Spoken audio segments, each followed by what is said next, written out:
over this recent past, I've been speaking to singers and entertainers and performers, and I've got a gentleman now who has a meteoric rise to incredible success. He's roundly regarded as having an incredible voice, and he's performed to many, many thousands of people. I played his very, very first release. That's a few years ago now, and from there, the rest is history. He's got his own band. He does concerts, dances and shows. He's also tours with Robert Mazzell and Jimmy Buckley, part of the Three Amigos. From his home in County Sligo, I'm delighted to say a big hello, Patrick Feeney. How are you, Patrick? How are you doing, Jerry? Not bad at all. Patrick, listen, it's lovely. Good. Lovely to speak to you. Well done on all your success. I remember getting that very first 4-track CD. Oh, that's a long, long time ago, Jerry. Yeah. Indeed. Yeah. Indeed. I'll have to say there was I love the voice, but the one thing that I found a little bit frustrating on it at the time was the actual quality. The recording wasn't exactly sort of top-notch. No. But at the time, I thought I was after recording a really good quality CD. But I suppose when you look back at it, it was very much in its infancy, both me and the quality of the recording. Indeed. But the thing was when I first heard it, I'll never forget actually hearing and thinking, because I hadn't heard of you before, and I'm thinking that there's a great voice there. There really is. There's a lot of talent there, and I thought that there's something wrong with that. It's just not sounding right. But from there on, you started there, and your next releases after that were all absolutely top class, and you had a huge success. It's been good over the last, the last 12 or 13 years, and I suppose it's like somebody starting their apprenticeship, Jerry. You have to serve your time as well, and you get more, I suppose, used to what you're doing, and maybe better and better as the years go on. And but it's been a good success, so far, and I've enjoyed, a lot of it, and it's been a great journey, a great experience, and delight that I'm able to do. I never call what I've been doing over the last 12 years. I've never called it a job. Really, it's a love and a passion that I love to be able to go and sing, and to do it as a full-time job is something special. Indeed. And one of the things I'm sure you miss, and every singer says to me, that the biggest thing they actually miss is the people. Yeah, it's something that's in the blood, and meeting people and getting out. And when you're so long doing it, and you're used to interacting with people, and then it's just like what has happened. It's like somebody flicked the switch, and that has all stopped. And I finished my tour on the 8th of March, and we toured with the Amigos. We had 23 dates for the month of January, and went straight into my own concert tour and done 18 dates, and finished then on the 8th of March. And what was to be just for a few weeks off has turned into a nightmare. Yes. Because the unknown is that's very fearful, and that. So I'm missing people, definitely missing the people and at the shows, and getting the chance to talk. And we've been in contact with a lot of people. With social media, it's brilliant now, because you still get to interact a little bit with the audiences, and people are in contact, but it's not the same. It's not the same as being there physically. Indeed so, yes. You've been touring for absolute years at this stage. Yeah, for quite a while. I started when I was 19, and so I've had a few years under my belt now. But it's been great. As I said, there'll be ups and there's downs, but there is with every single thing that you do, I suppose, in life. But it's at the same time, I wouldn't change for the world, Jerry, what I've done. Yes. I do it all over again. Now, your last release was a rather interesting one. It was a sort of a gospel album, The Holy City. Yeah, I suppose even from that very first 4-track EP, I'll Fly Away was the song that was on that 4-track, and there was a gospel song. I've always had a love for gospel music, and I I suppose since the Amigos started during the show, we would feature maybe a couple of songs, individual songs from ourselves. And I suppose through trial and error, I felt that in the concert scenario, when people are seated, that gospel songs suited my voice. So I started recording more and more gospel tracks, and they just seemed to click with my audience, and the people liked it, and I really loved singing the songs, and I started to listen to more and more and gospel music and gospel singer-songwriters, and Jimmy Fortune from Nashville. I'm a huge fan of his, and I would follow a lot of the stuff that Jimmy has recorded and written. So I recorded a lot of his songs, and then I came across the song he wrote called "I Believe," and I released that as a single. And then they invited me along a couple of years ago to sing it, and really from there, then the gospel music took off in a big ways for me. Indeed. Now you also do, I believe, singing in churches and. Yeah, we do a lot of the concerts would be in churches, and it's like when you're singing gospel songs in a church with your band, and it's very, very special. It's very different to the dances, and even from the theatres, it's different, and I love it. I love that intimacy with the concerts, especially in the church, makes it more intimate.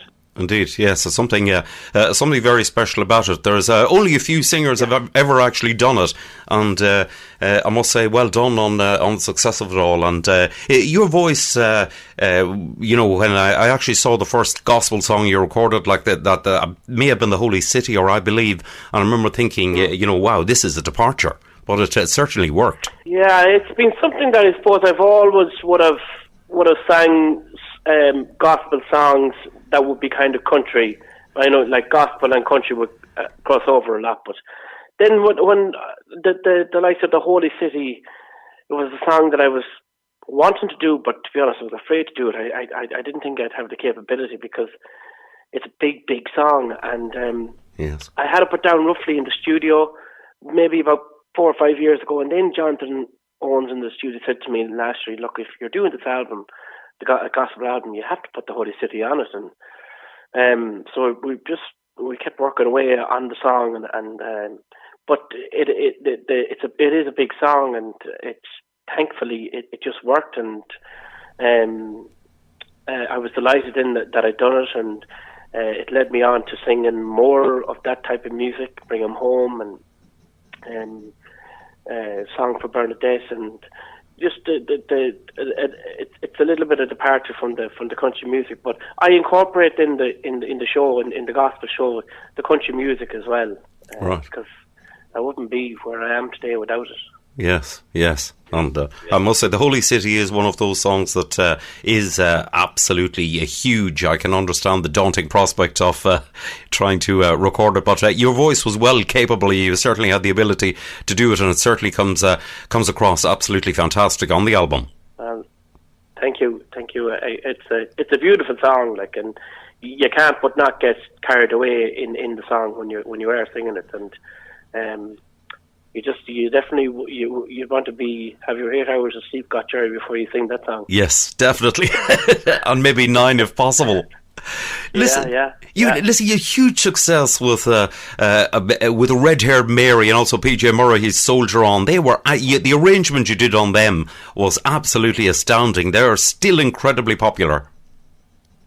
Yeah, well, it goes back to what I was on about, the everyone serving their apprenticeship. I suppose over the years, Jerry, I through trial and error, I found what songs kind of suited me and worked for me, and that was the big change of Redhaired Mary when I recorded that, and very much traditional Irish traditional sort of arrangement on it.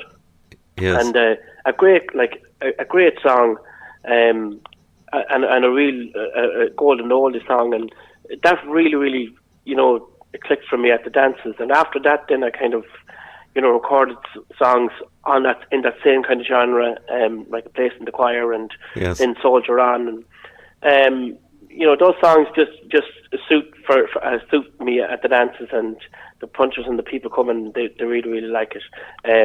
But I mean, they're at the end of the day, they're great songs. They've been there for years, and I've just picked them up and revamped them and put a new arrangement to it, and it seems to work. And I've actually another single recorded just before this all happened. I had it recorded, and we've kind of done the same, and you'll be getting it, I'd say, in the post in the next 2 to 3 weeks.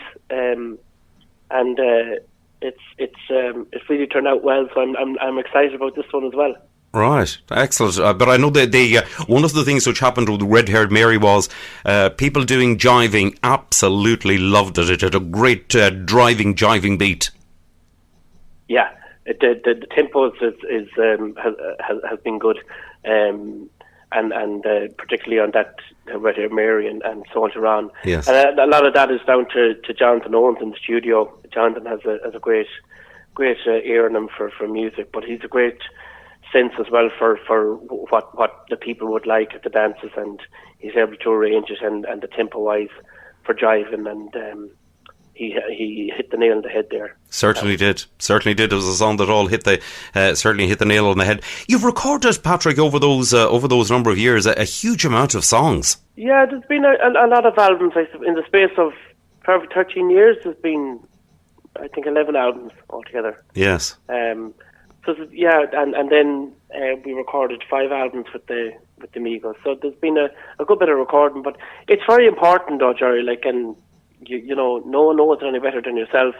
To be bringing out new material, because the presenters want new material, and their audiences want new material, and you always have to be, that's your that's our tool as a singer.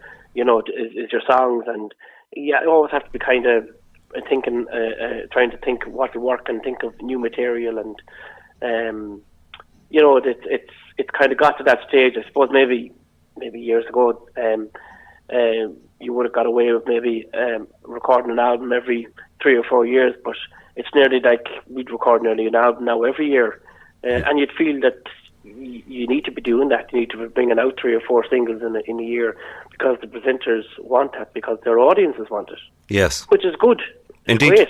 It is. It's great, and it's a thing where there's continual interest, and there's always, particularly from the likes of artists of your calibre, when you get in a single from you think, I wonder what this is, and what's the arrangement of this. I mean, it's in general, you're automatically guaranteed airplay with the likes of many radio stations like myself. Well, you hope the quality has to be.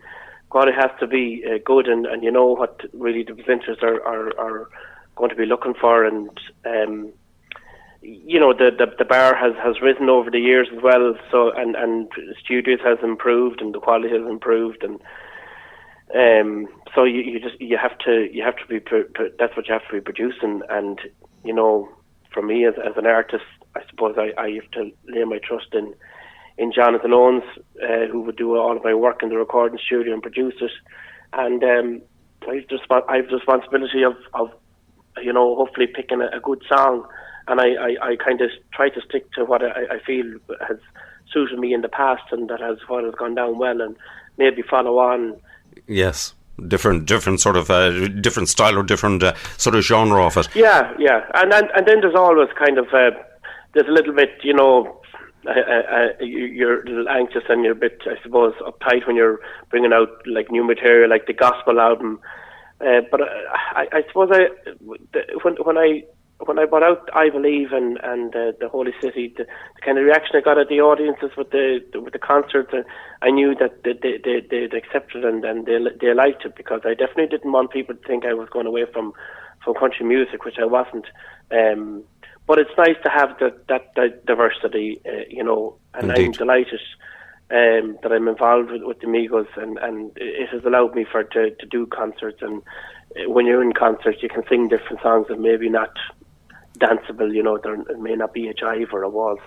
Where at the dances, you kind of you stick to a kind of a sort of a show that will suit the dancers. But when people are sitting in front of you, it allows you to maybe sing songs that you wouldn't have got the opportunity to sing before. And they hear a different style of music, like for instance with me, the gospel stuff. Indeed. Tell me, Patrick, what are you doing with yourself these days? I mean, when you're not doing any of the touring and all the rest of it, you live on a farm, so needless to say, you're probably pretty busy anyhow. Yeah, I keep myself busy enough over the last few weeks. We've been blessed with the weather. The weather is absolutely fantastic. Yes. And I think it's left it a little bit easier to deal with things, Jerry, because if we were in the midst of October, November, with the wind and the howling rain, it'll be a different story. But I've been able to get out, go to the farm every day, and I've been helping my dad the last couple of weeks. We've been saving turf, and the turf is all home now since yesterday. So I suppose I'm doing stuff that if I was on the road, I probably wouldn't have got the opportunity to do. And it's just been a lot of time with the family, really. Yes. And I'm enjoying the time off, because I the last couple of years I would have taken the few weeks off between March and April, and then you'd be set for a busy year from May onwards, and but it hasn't happened, this year, and being, as I said, the farming is keeping me busy and spending time with the family, and I enjoy it. But at the same time, I suppose there's a certain amount of the unknown out there of what's going to happen down the road in the next few months. But indeed, we'll have to see. But needless to say, on a farm, there's always something to be done. Oh well, absolutely. Yes. And it's enjoyable at the moment because we have the weather. But now, if it was raining every day, it could be a different story, Jerry. Indeed, I know the story with it raining every day on a farm. I know it exactly. Yeah. Patrick, listen, it's been lovely to speak to you. I wish you and your family and everybody involved with you safety and good health and happiness. And listen, we shall meet the other side of it. I'm looking forward to getting the new single. Absolutely, you'll have it in the next couple of weeks, Jerry, and thanks for all your support, and to your listeners, I hope they're all keeping well and to stay safe.